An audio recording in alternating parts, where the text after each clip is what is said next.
تعتبر عشيرة الوهب إحدى عشائر قبيلة شمر من القبائل العربية المنتشرة في الجزيرة وفي العراق وفي سوريا. واليوم من بيتها التاريخي من بيت العمالة، أهلا وسهلا بكم أعزائي المشاهدين في حلقة جديدة من برنامج ديرتنا. أهلا بكم، السلام عليكم. تفضل شيخ، تعرفنا بنفسك شيخ. شغال. الشيخ فرحان العمالة، فرحان الشيخ قثيث العمالة. أهلا وسهلا شيخ. حياك الله يا مرحبا. شيخ، مبدئيا لو تعرفنا عن الوهب. الوهب عشيرة وسبب تسمية الوهب. طبعا الوهب عشيرة من قبيلة شمر. عشيرة من قبيلة شمر. من قبيلة شمر، نعم. تسمية الوهب اسم وليس لقب. اسم شخص وهب. اسم شخص وهب. نعم. نعم. الاسم تسمى في نجد، ما تسمى في لا بالعراق ولا بسوريا. جاءت التسمية من نجد. جاءت التسمية من نجد. اسمه شخص هو في الوهب. طبعا عشيرة الوهب من أحد أفخاذ عشيرة الأسلم. هي عشيرة الأسلم ظن وهب وظن منيع. فتوارد الاسم. ليش تسمى اسم وهب؟ لأنه كان الاسم اللقب الأولي اسمه ظن وهب. ظن وهب. ظن وهب. فسموا أبو طبعا في جدنا اللي يجمعنا إحنا هنا يا الوهب، اللي طبعا الوهب إحنا نتعدد إلى 4 أفخاذ رئيسية. الوهب 4 أفخاذ رئيسية. 4 أفخاذ رئيسية. طبعا الوهب أبوهم اسمه محمد، محمد ابن حسن، حسن ابن محمد، محمد ابن عيسى، عيسى ابن وهب، عيسى ابن وهب. إذا نقول الوهب هم ولد رجال واحد. ولد رجال واحد. طبعا الوهب في جزء منه اللي يجمعنا مع اللي يجمع الوهب اللي موجودة في السعودية وموجودة بالعراق، اللي هم خلفة وهب. طبعا هم أخوان محمد. نعم. أبو حسن. نعم. بالسعودية ينقال لهم المحامدة. إذا نفس العشيرة. نفس العشيرة ينقال لهم المحامدة بالسعودية. المحامدة بالسعودية. وبالعراق اللي موجودين بالعراق في من نفس أفخاذ عشيرتنا إحنا اللي موجودين خلفة محمد. الكل من الأسلم. الكل من الأسلم. والكل ظن وهب. ووهب بعدين في من ما بين وهب وما بين ظن وهب في أكثر من جد يجمعنا مع أفخاذ ظن وهب، اللي منهم موجودين بالعراق ومنهم موجودين بالسعودية، اللي هم أنبويجان، سلمة، أجدلة، أجحيش، اللحالحة، عدة أفخاذ هذه تجمعنا ظن وهب. نعم. لكن وهب من جد محمد وإحنا جايين. هذول الوهب.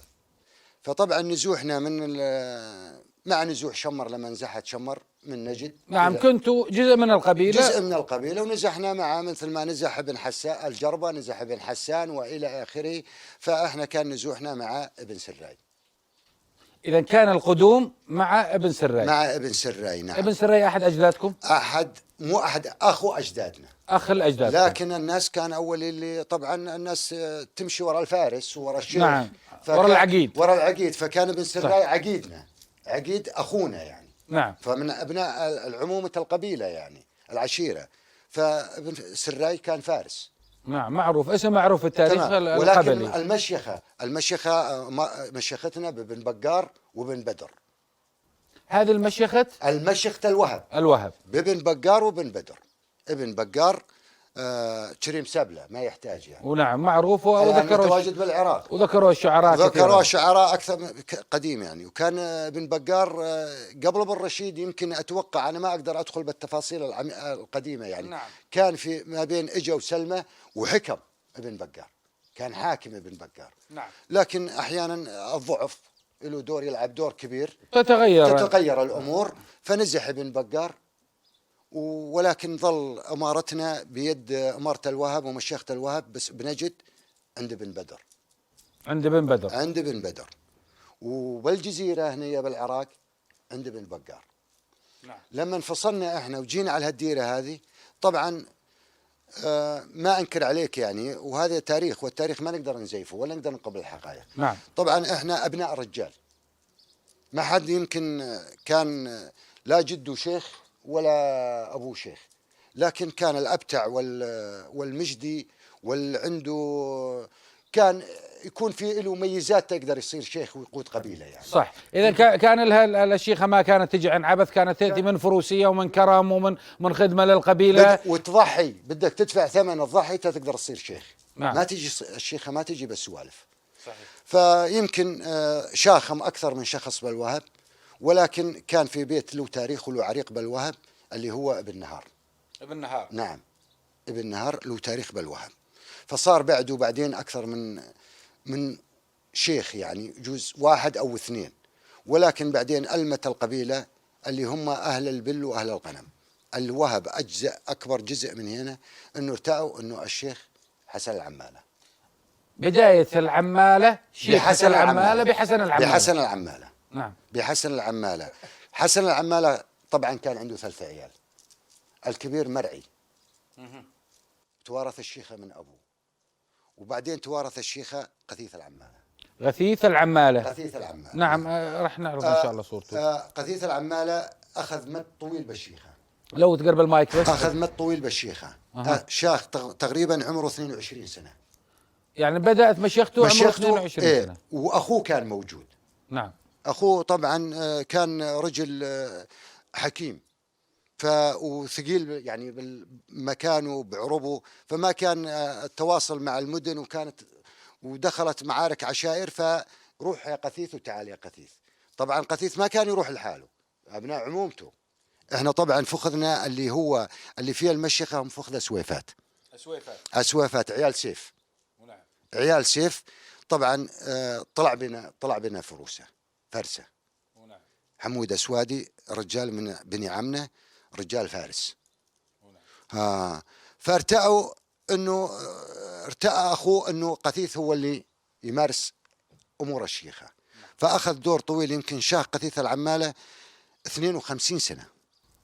عاش. استمرت 52 سنه. هو اللي حدد باديه الوهب.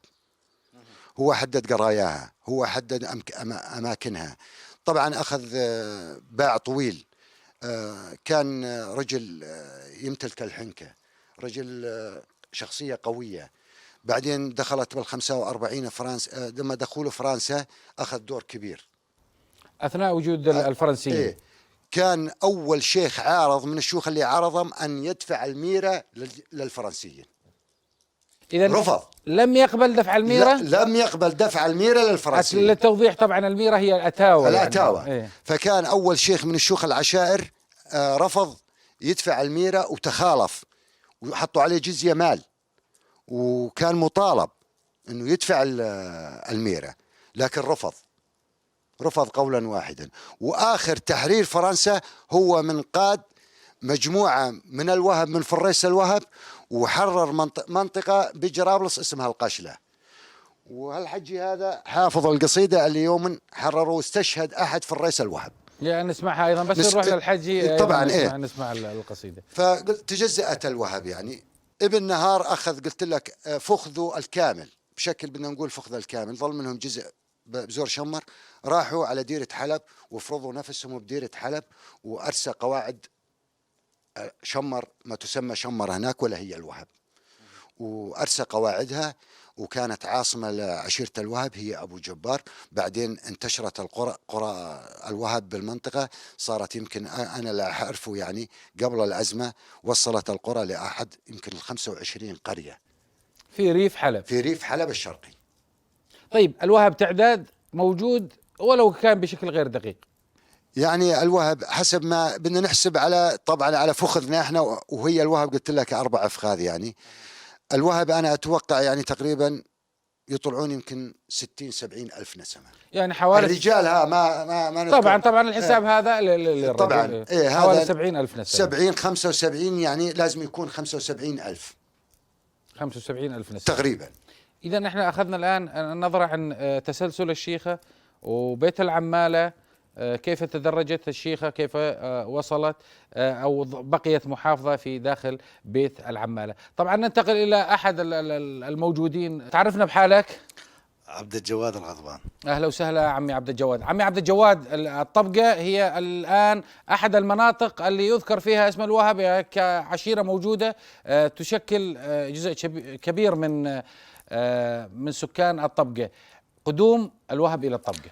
الطبقة أول شيء كانت منطقة غير مأهولة نهائيا، الطبقة كانت غير مأهولة، غير صحراء. نعم. بعدين جاها من عشائر من الولدة واستوطنوا بها. نعم.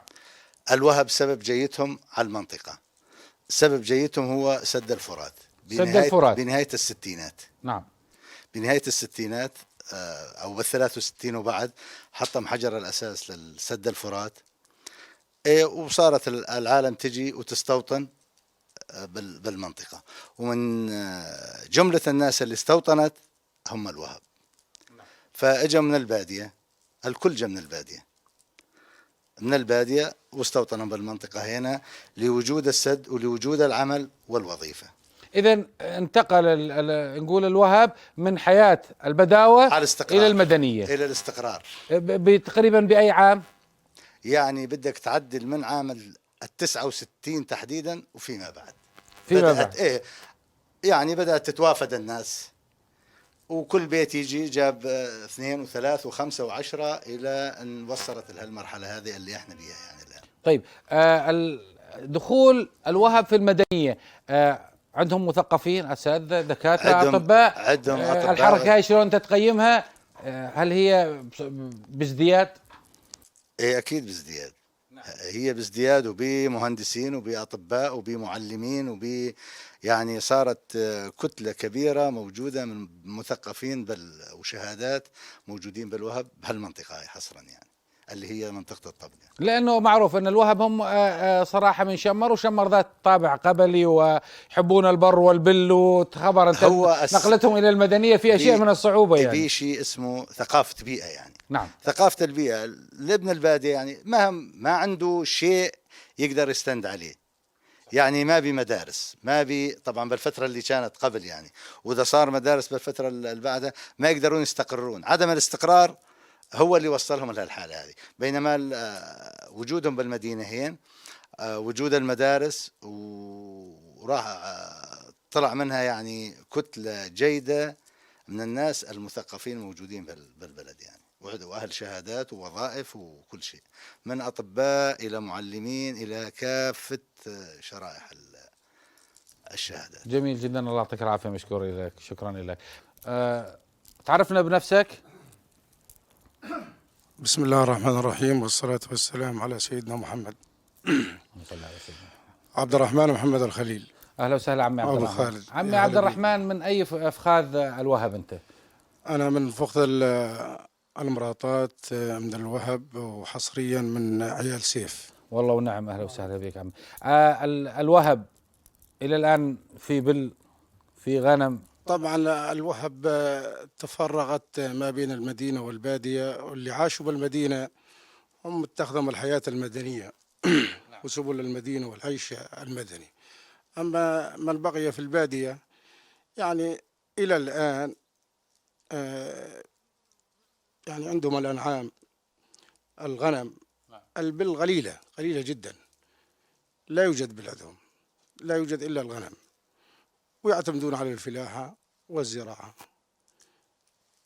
كما أنه الوهب الموجودين بقرى شمبر ريف حلب الشرقي يعني إلى الآن موجود عندهم الغنم وحياة مدنية ما بين المدنية والبادية.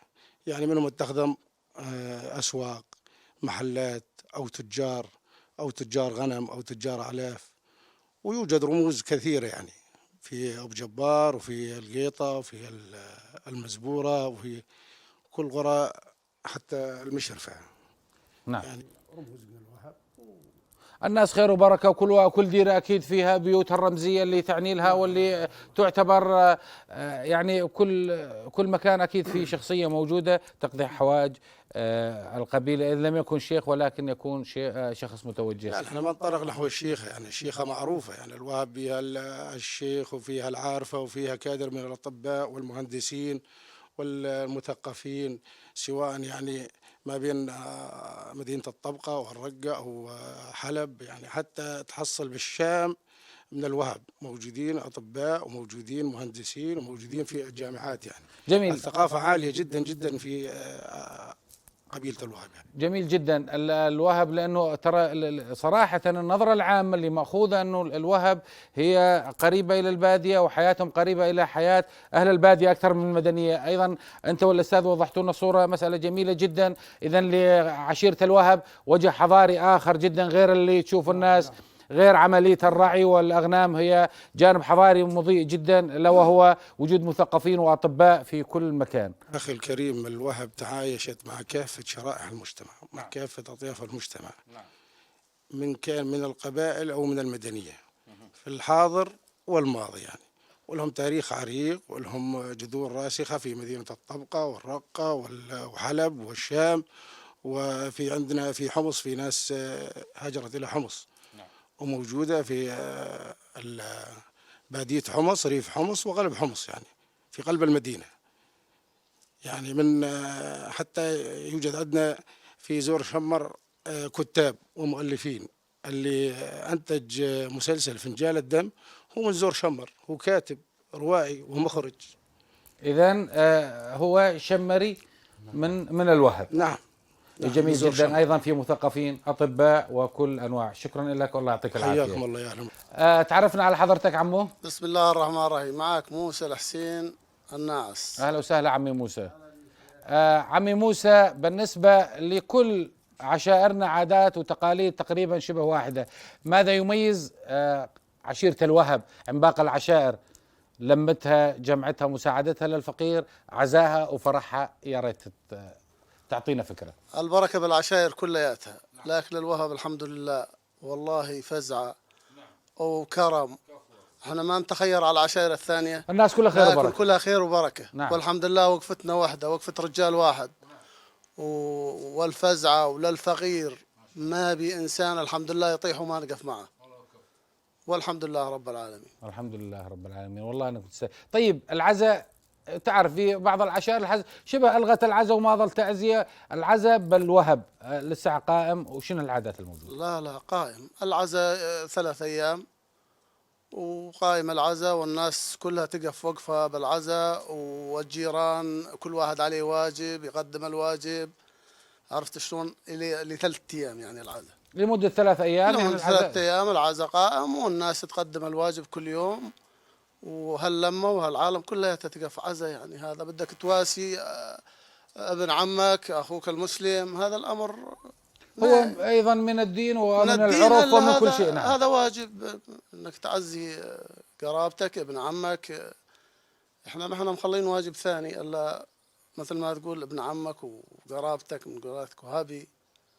والحمد لله الامور طيبه يعني ان شاء الله. الحمد لله. اذا هي عشيره مترابطه مثل كل عشائرنا الموجوده.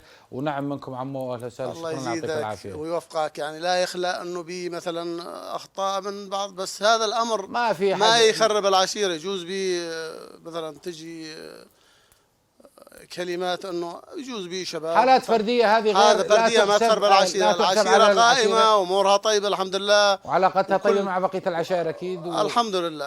قلت لك يجوز صارت هالشغلات هذه في اخطاء هذه فرديه انا تعتبر، لكن الحمد لله والله علاقتنا طيبه، والناس الطيبين موجودين وعلاقتهم طيبه الحمد لله. الحمد لله رب العالمين. شكرا لك، الله يعطيك العافيه. حياك الله والله يحفظكم. حياكم الله.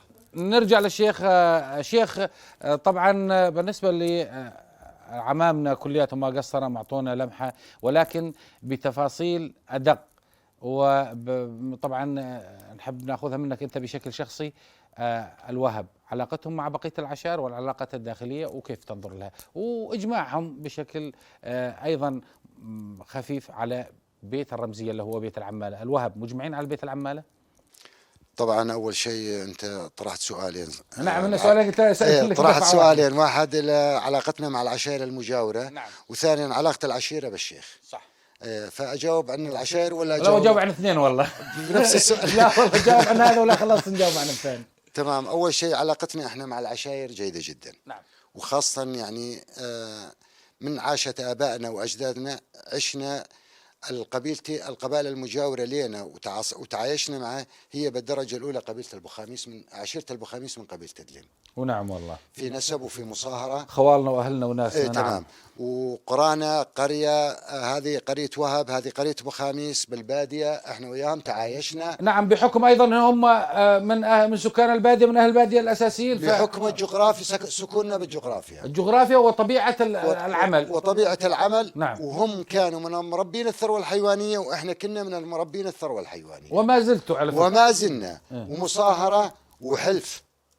نعم. حلف إذا صار قبيلة أحد القبائل صار على شيء على البخاميس، إحنا نقف مع البخاميس سابقا أجدادنا. نعم. لكن الآن ما ظل ان شاء الله ما في راحت النزعة العلاقات القبائلية الطيبه بس وهم نفس الشيء يعني. طبعا على حدنا من الجنوب قبيلة أسباع من عنزة، عشيرة أسباع من قبيلة عنزة. نعم. زاد أجوارنا، حدودنا بالأراضي.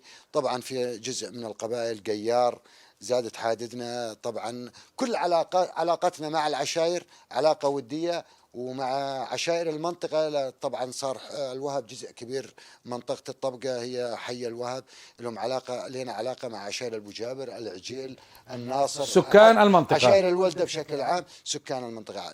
علاقتنا جيدة جدا ما شاء الله. تمام. السؤال الثاني، أنت قلت علاقة العشيرة بالشيخ. اليوم علاقة العشيرة بالشيخ تختلف عن سابقا. نعم.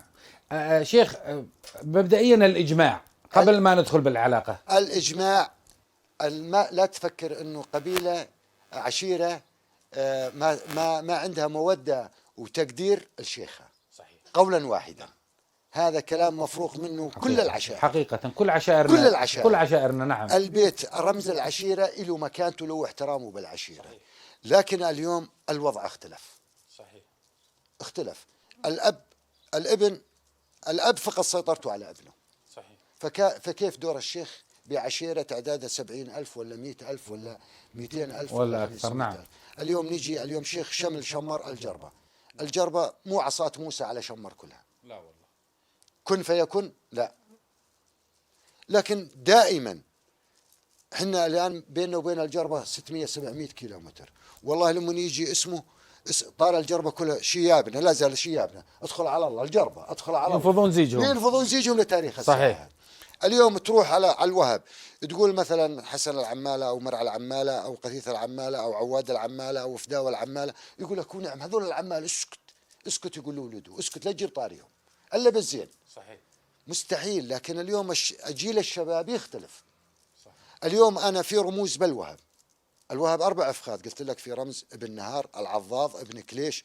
أنا اليوم إذا يجي أحد من رموز الوهب، ابن كليش، وهو الآن الموجود كبير، بس إن أنا أستحيل أتكلم قدامه.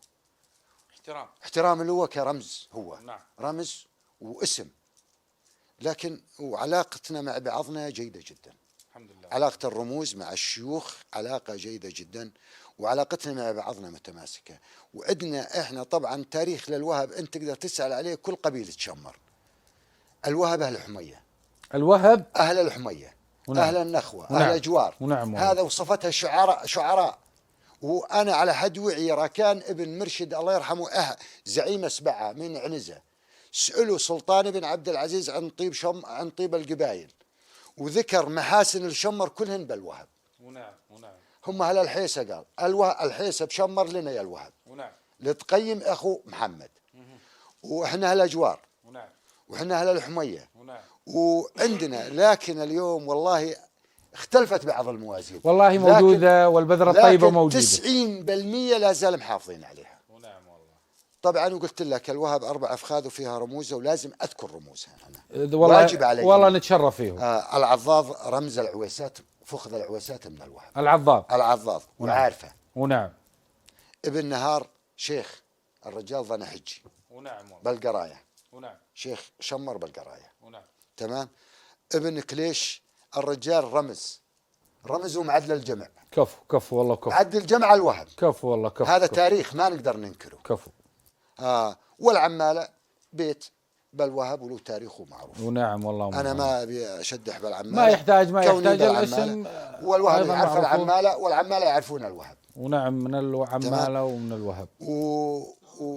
وما عليك زود. لكن هنا عندي جزئية قلت لك أريد أذكرها. تفضل. على أنه احنا ذكرنا فرنسا، يوم كان الاستعمار الفرنسي. نعم. فبعض العشائر طبعا والت لفرنسا، وبعض ناس قدمت الطوع لفرنسا. أبوي الله يرحمه الرجل هذا الشايب هذا مو صاير لسه، هذا عام 45 فرنسا كانت موجودة. لو تقرب المايك. فرنسا كانت موجودة. أبوي اشترى جرية له خاصة له لبيته. طبعا كان أخوه الكبير توفى، ظل أخوه الصغير وعيال أخوه عنده اللي هم أسرة العمالة. اشترى جرية كاملة 7500 دونم اسمها البويهج، آخر قرى شمر من شمالي حلب شرقي. معروف البويهج. تمام. صار عليه معارضة من القبائل، قبائل عشاير بني السعيد. بني السعيد 33 عشيرة عارضوا. هذول حوش فحل. حوش فحل. نعم. عارضوا على البويهج كونه الموجودين الفلاليح عند البيك اللي اشترى منه أبوي هم مجادمة، والمجادمة بحوش بن فحل. نعم المجادمة كانوا من حوش فحل، إنه كان 32 قبيلة أو 33 قبيلة ضمن الحوش. فبعام 45 أبوي دفع حق الجرية هذه 70,000 ليرة سوري للمجادمة للبيك. 70,000 ليرة ما كان حد يقدر يجمعهن بال 45 رقم مهول ما تملكه عشيرة، ما تملكه. صح. فكان في دخل ابن مهيد على أساس أنه يحل الخلاف، ما قدروا يجمعون المبلغ. البيك خذ الفلوس وفرق بالجرية لأبوي ومشى على تركيا. فأنا يا حقي يا قاعي. صح. قال لهم يا حقي يا قاعي. تدخل ابن مهيد، قال ابن مهيد لابن فحل معك 30 يوم رجع حق قضية العمالة وقعكم قال لكم يا الفلاليح، ما ترجعها القعلوة. فصارت معركة بين الوهب وبين عشاير بني السعيد. فمشت الوهب مشت رجال واحد، اللي كانوا موجودين تعدادهم ذاك اليوم في الرئيس الوهب 100 200 300 من زور شمر إلى البادية ما كان طبقة إلى قرى أبو جبار. ومشت على البويهج وحررت البويهج بالمبدأ من معارضة حوش بن فحل. جتهم الفزعة انه الفرنساوي استعصب جرابلس، ما عاد يقدرون يطلعون الثوار يطلعون الفرنسي من جرابلس. استعصب من منطقة وعرة اسمها القشلة. هذول فريس بدو يقدرون يدخلون المعارك ويعرفون شلون مدربين للبادية. ايه فقالوا ما لنا الا البدوي هذا جا اشترى البويهج نستنجد به هو وربعه بس يقدرون يخلصوننا من الفرنسي. فاستنجدوا به الله يرحمه هو وعيال عمه الوهب. ومشت فزعة الوهب واستشهد لما حرروا القشلة. استشهد واحد من فريس الوهب اسمه حمود الدلاوي من قرايبنا من الظهر القنامة من الوهب. وقصدت الشعار كثيرة ولكن أكثر القصائد ما نحفظها. فالحجي أبو عبد يمكن يحضر أحد القصائد. يا ريت يسمعنا إياها. تعرفنا على حالك عمو أول شيء.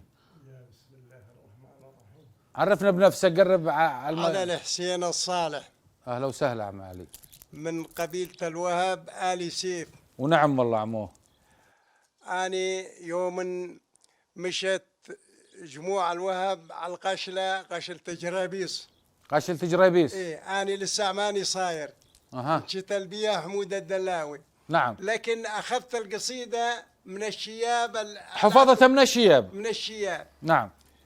يقول قرب المايك عليك نسمعها. يقول واحد من شيابنا القديمين يقول بديت بذكر ربي واحنا المجادير وامة محمد لنا النصارى. فزعة الاسلام نجدة على الدين وفزعة حكومة معها وزارة. صفنا المعلم بدينا مراتين وهجمنا على الطوف من زود الشطارة. جتنا نجد ابو فداوي من جبله كلها قلامين وطبت على جرابيس جموع انتباره. اللي حاضرات والبارحة يلبيض مثل هالحين والمتري فوقنا عالي جناره. اللي يلبيض حاضرات الحين تفرجن على ضرب مرخصين العمارة. أخو فضة كر الحدود 25 وكلها من زود الشطارة. والله يا أخو فضة لونا حاضرين لا نذبح الشيف مع المستشارة. كفو والله كفو. صح لسانك الله يعطيك العافية. أعزائي المشاهدين شكرا لكم ولحسن متابعتكم. أستودعكم الله من مدينة الطبقة ومن بيت العمالة تحديدا على أمل اللقاء بكم في حلقة جديدة. إلى موعدها أترككم في أمان الله.